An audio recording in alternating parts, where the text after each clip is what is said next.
प्रकाश एक ऐसा माध्यम है जिसकी सहायता से हम किसी वस्तु को देख सकते हैं, लेकिन सवाल यह उठता है कि प्रकाश कैसे उत्पन्न होता है।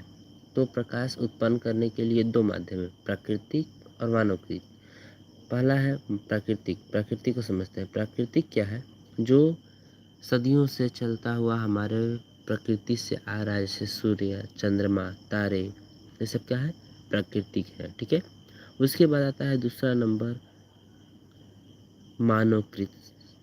ठीक है। मानवकृत में क्या आएगा? आपका ये बल्ब आ जाएगा, टॉर्च आ जाएगा, मोबाइल फ़ोन आ जाएगा, बहुत सारा चीज़ें जो भी इलेक्ट्रॉनिक आइटम्स है वो क्या है?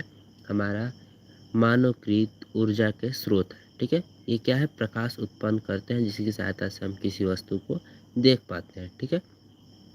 अब आता है कि प्रकाश। प्रकाश जो है कि प्रकाश के जितने भी स्रोत हैं उनसे अन्य प्रकार की विभिन्न ऊर्जाओं को प्रकाश में बदला जाता है, जैसे लालटेन, लैंप।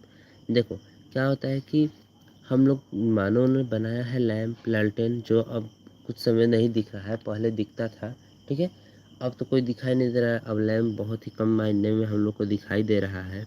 इसे क्या हो रहा है कि लैंप नहीं दिखाई दे रहा है ना।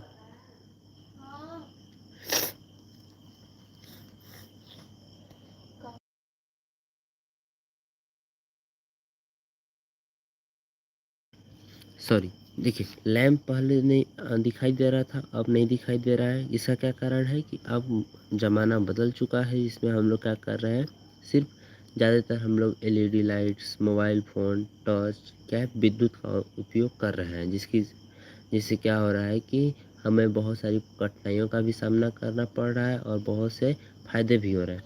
पहले लैंप लालटेन में जो होता था कि पहले ये तेल से बनता था। ठीक है। पहले ये तेल से होता था, इसमें केरोसिन का तेल डाला जाता था, उसके बाद जलाने पर ये क्या करता था कि केरोसिन तेल रासायनिक ऊर्जा को विद्युत ऊर्जा में बदला जाता था। ठीक है। इसमें क्या होता था कि हम लोग जब तेल डालते थे तो ये रासायनिक था, क्योंकि हमारे धरती से निकाला जाता था, और वो जलाने के बाद क्या होता था कि ऊर्जा के रूप में एक विद्युत का काम करता था। ऊर्जा बनेगा तभी तो, वो जब चेंज होता था तो क्या होता था कि हमें दिखाई देना शुरू हो जाता था। ठीक है।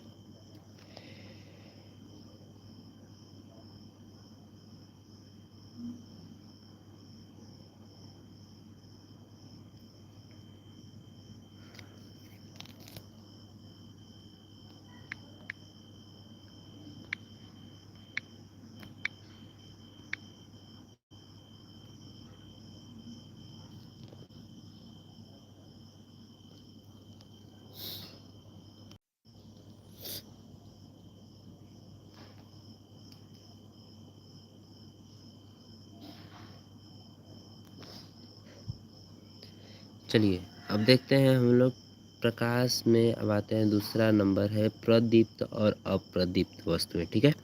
प्रदीप्त वस्तु उसे कहते हैं जो स्वयं प्रकाश का उत्सर्जन करता हो, जैसे सूर्य, बिजली का जलता बल्ब, मोमबत्ती, ये सब क्या है? प्रदीप्त है।